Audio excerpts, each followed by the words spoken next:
코로나19 팬데믹 사태를 잘 극복을 하고 이제 홍콩동신교회 성도님들과 이렇게 반갑게 만나 뵙게 될 수 있어서 너무나도 반갑습니다. 제가 목이 메이네요.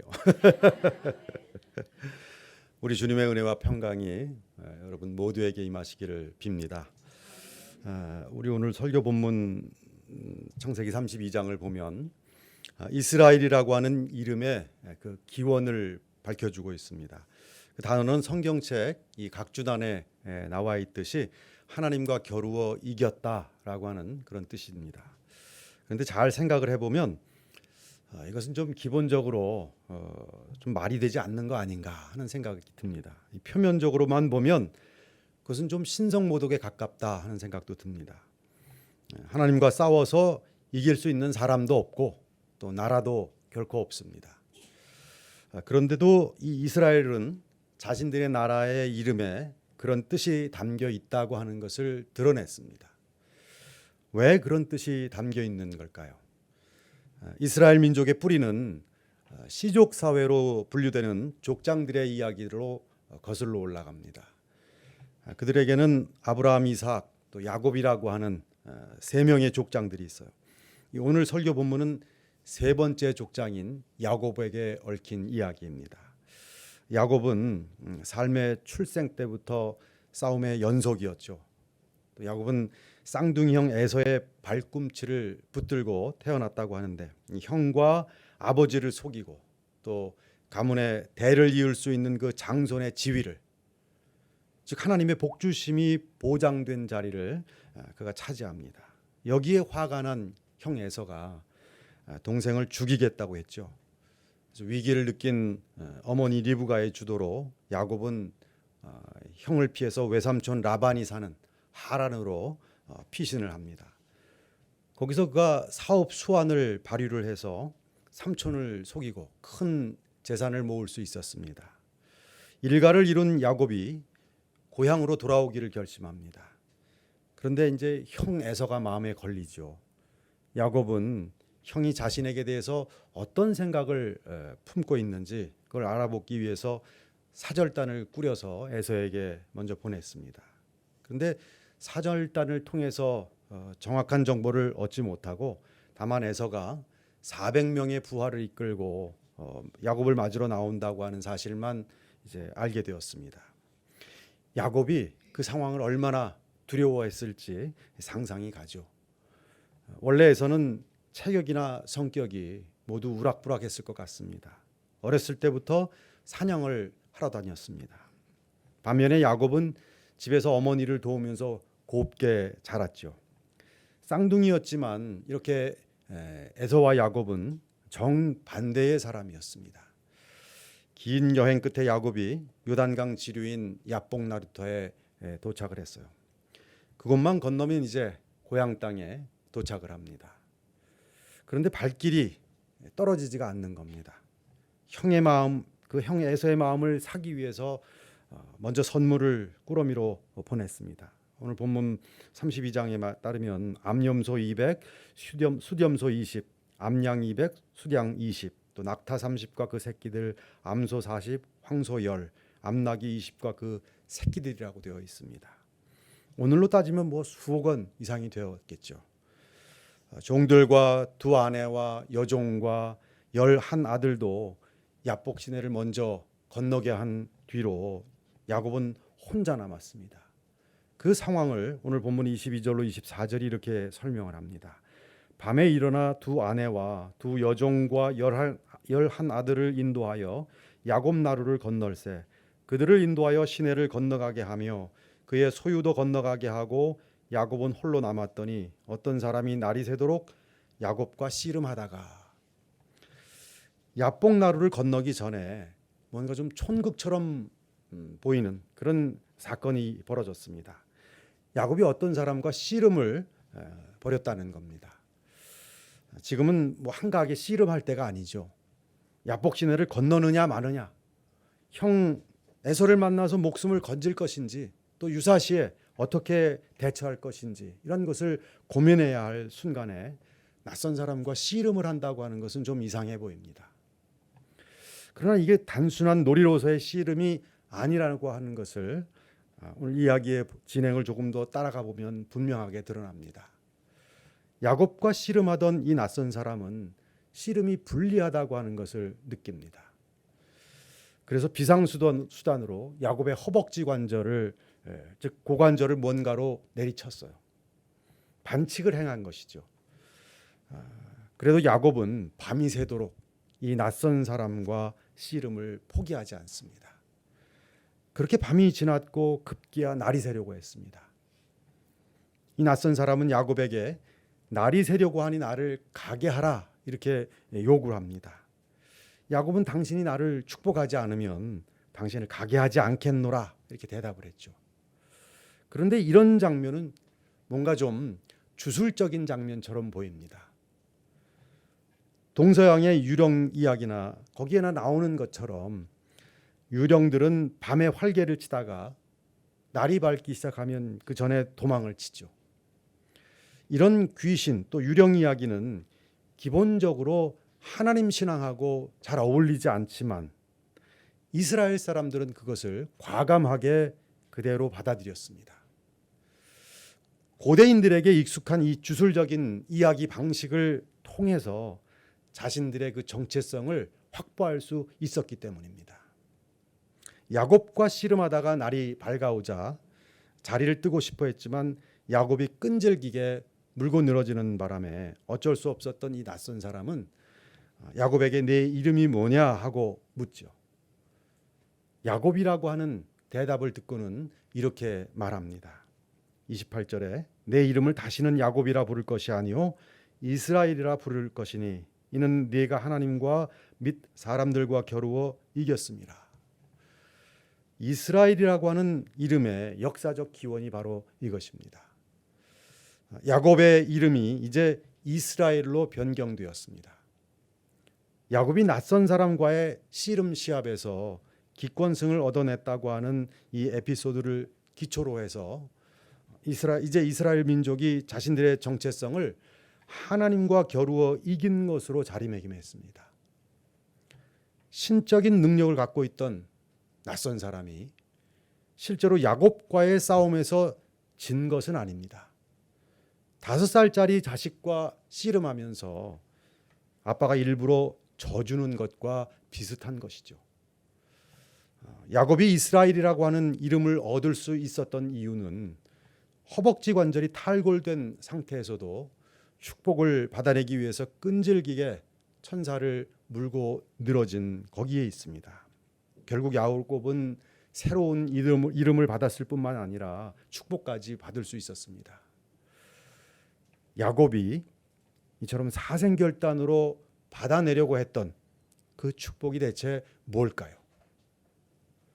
그 당시에 야곱은 우리가 일반적으로 알고 있는 그런 축복을 달라고 할 그럴 필요가 없을 정도로 사람이 누리고 싶은 요소들을 골고루 갖추고 있었습니다. 당시 관습처럼 아내도 여럿이 있었고 또 자식들도 많았고 목축을 통해서 상당한 재산가가 되었습니다. 더 이상 바랄 것이 없어 보입니다. 그러나 그가 처한 형편을 다시 살펴봐야 합니다. 지금 야복 시내를 건너기 직전이죠. 에서가 400명의 부하를 거느리고 야곱을 맞으러 나옵니다. 자기의 운명이 어떻게 될지 아무런 확신을 할 수가 없습니다. 이런 위기는 야곱에게 처음입니다. 이런 상황에서는 자기가 갖고 있는 재산도 또 그런 것이 아무런 위로가 되지 못해요. 가족들도 아무런 위로가 되지 못했습니다. 절대적인 사건 앞에서는 인간이 그가 이룬 그 어떤 업적도 도움이 되지 못했습니다. 그가 축복을 요구했다고 하는 말은 그런 것과는 전혀 다른 어떤 것을 요구했다고 하는 뜻입니다. 그것이 무엇일까요? 이미 여러분도 대답을 얻으셨을 거예요. 축복은 삶의 조건을 향상시키는 것이 아니라 하나님 자체입니다. 즉 하나님 경험이에요. 이것이 실질적인 의미에서의 축복입니다. 그 이외의 것을 축복이라고 할 수 없습니다. 다른 것들은 형편에 따라서 그 가치와 의미가 달라지기 때문이에요. 그런 것에 매달리면 매달릴수록 우리의 삶의 근본은 점점 허약해집니다. 이런 점에서 인간의 삶은 역설적입니다. 우리는 일반적으로 축복이라고 부르는 것들이 많아지면 행복할 것이라고 생각합니다. 그게 완전히 틀린 말은 아닙니다. 경제적인 수준이 어느 정도는 갖춰줘야 의미 있는 삶을 영위할 수 있긴 합니다. 그런데 그것은 한계가 있습니다. 어느 한계를 넘으면 아무런 의미가 없어요. 예를 들어서 저와 한국을 대표하는 대기업체 회장의 생활 수준은 수백 배, 수천 배의 차이가 나죠. 그러나 그런 분들이 저보다 행복하다고 아무도 장담하지 못할 것입니다. 필리핀 사람들의 생활 수준에 비해서 우리 대한민국과 홍콩의 생활 수준은 아주 높습니다. 그러나 우리가 그들보다 더 행복하다고 아무도 말하지 못합니다. 이렇게 상대적인 것에 불과한 축복, 그것을 축복이라고 생각한다고 하는 것은 어리석은 일입니다. 특히 지금 야뽕 나루터의 야곱처럼 삶과 죽음의 경계에 서 있는 사람에게는 재산, 건강 이런 것 등이 아무런 의미가 없습니다. 하나님만이 축복의 근원입니다. 야곱은 그런 축복을 받았어요. 그래서 그곳 이름을 브니엘이라고 했습니다. 오늘 본문 30절이 그 상황을 이렇게 전하고 있습니다. 그러므로 야곱이 그곳 이름을 브니엘이라 하였으니 그가 이르기를 내가 하나님과 대면하여 보았으나 내 생명이 보존되었다 함이더라. 브니엘은 잘 알듯이 하나님의 얼굴이라고 하는 뜻입니다. 야곱의 새로운 이름인 이스라엘이나 지명인 브니엘이나 모두 하나님 경험이라고 하는 그런 점에서 서로 동일한 의미입니다. 즉 하나님 경험이 야곱에게 최대의 축복이었다고 하는 뜻입니다. 우리는 거기에 모두 다 동의하는 사람들입니다. 창세기 28장 10절로 22절에 따르면 야곱은 훨씬 젊었을 때 하나님을 경험한 적이 있어요. 아버지와 형을 속인 탓에 고향에서 살지 못하고 외삼촌 라반이 있는 하란으로 피신할 때입니다. 가는 도중 광야에서 노숙을 하다가 꿈을 꿨죠. 사닥다리가 땅에서 하늘에 닿고 또 하나님의 사자들이 사닥다리를 오르내리는 광경이었습니다. 그리고 축복해 주시겠다고 하는 하나님의 음성까지 들었습니다. 이른 아침에 일어나서 야곱은 돌기둥을 세우고 거기에 기름을 부은 다음에 그곳 이름을 하나님의 집이라고 하는 뜻의 벳엘로 지었습니다. 이제 상당한 세월이 흘러서 고향으로 돌아가는 길목에서 야곱은 다시 하나님을 경험한 것입니다. 이스라엘, 브니엘, 벳엘 여기에는 모두 하나님을 가리키는 엘이라고 하는 글자가 들어 있습니다. 이런 점에서 야곱 이야기는 이스라엘 민족의 정체성이 될 만합니다. 여기서 이런 몇 가지 질문을 제기해 볼 수 있죠. 첫 번째로 하나님 경험이라고 하는 것이 구체적으로 무엇일까요? 두 번째, 그 하나님 경험은 어떻게 가능할까요? 세 번째, 나는 하나님을 경험했을까요? 이런 질문은 신앙의 본질에 속합니다. 우리들이 그리스도교 신앙의 깊이로 들어가려면 이런 질문을 붙들어야 합니다. 그럴 때 답도 얻게 될 거예요. 저에게 그 대답을 기대하지는 마십시오. 대답은 설교자인 목사가 아니라 성령님께서 주십니다. 성령님만이 우리의 생각과 영혼을 살아 숨 쉴 수 있게 만들기 때문입니다. 그런데 목사가 딱 떨어지는 그런 대답은 주지 못하더라도 거기에 이르는 길은 어느 정도 가이드할 수 있습니다. 그 한 가지는 이렇습니다. 야곱 이야기를 잘 다시 보십시오. 야곱이 하나님을 찾아 나선 것이 아니라 하나님이 그를 찾아오셨습니다. 하나님은 때로는 세미한 음성으로, 때로는 번갯불로, 때로는 비바람 소리로, 때로는 큰 깨우침으로 우리를 찾아오십니다. 때로는 점진적으로, 때로는 한 찰나에 우리를 찾아오세요. 우리는 그 순간에 그분을 맞이하면 됩니다. 야뽕 나루터에서 어떤 낯선 사람과 씨름했던 야곱처럼 말입니다. 그러나 대다수의 사람들은 그런 순간을 놓칩니다. 이런 설명이, 이런 이야기가 멀게 느껴지는 분들이 있을 겁니다. 나에게 왜 하나님이 찾아오지 않는 거야? 하고 불만스럽게 그렇게 생각하는 분들도 있을 거예요. 거꾸로 자신은 매일 하나님을 경험한다고 큰 소리 치는 사람도 있습니다. 카핑 베토벤이라고 하는 영화가 있는데, 이 베토벤은 자기 악보를 대필해 주는 그런 비엔나 음악대학을 수석 졸업한 여학생의 질문을 받아요. 선생님, 지금 청각 장애를 겪고 있으면서 어떻게 그 심포니 9번 일명 합창 교향곡을 작곡했습니까? 이렇게 묻자 대답합니다. 세상 사람들은 내가 소리를 듣지 못한다고 생각하겠지만 그건 오해다. 내 귀에는 음악 소리가 생생하게 들린다. 나는 그것을 악보에 옮겨 적을 뿐이다. 대략 이런 답변입니다. 소리가 그를 찾아온다는 뜻입니다. 우리 시인들도 그러잖아요. 시가 내게로 왔다. 궁극적인 것은 사람이 발견하거나 창조해내는 것이 아니라 그것 자체가 사람을 찾아옵니다. 하나님이야 오죽하시겠습니까? 하나님은 우리를 찾아오세요. 그러나 모두가 베토벤이 될 수 없듯이 모두 하나님을 경험할 수는 없겠죠. 그것은 하나님을 경험할 수 있는 영적인 눈이 밝지 못하기 때문입니다. 그러나 걱정하지 마십시오. 우리에게 기쁜 소식을 알려드리겠습니다. 영적인 눈이 유달리 밝지 않다고 하더라도 하나님을 경험할 수 있는 새로운 길을 하나님께서 열어주셨어요. 야곱의 야뽕 나루터 경험이 단지 이스라엘 민족만이 아니라 온 세상 사람들의 경험으로 확대된 사건이 2000년 전에 일어났습니다. 하나님이 인간의 역사 안에 실제로 들어오신 것입니다. 우리 모두 그것이 무엇인지를 잘 알고 있을 거예요. 마태복음 1장에 따르면 천사가 마리아의 남편이 될 요셉을 찾아가서 아내인 마리아가 아들을 낳게 될 것이니 이름을 예수로 하라고 했습니다. 그것이 하나님의 뜻이라고 하면서 이사야 7장 14절을 인용해서 임마누엘이라고 하는 이름을 다시 주셨어요. 예수님의 다른 이름인 임마누엘은 하나님이 우리와 함께 계시다 하는 뜻입니다.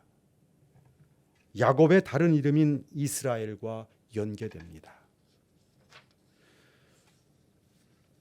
바울은 고린도 후서 4장 6절에서 하나님께서 예수 그리스도의 얼굴에 있는 하나님의 영광을 아는 빛을 우리 마음에 비추셨느니라 했습니다.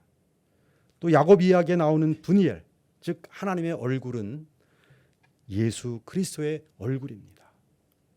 요한복음 14장 9절에 따르면 하나님을 보여달라고 하는 빌립을 향해서 예수님은 나를 본 자는 아버지를 본 것이다 라고 대답하셨습니다.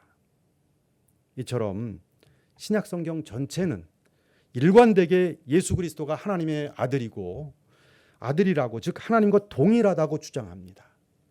우리는 그 주장이 진리라고 믿는 사람들이에요.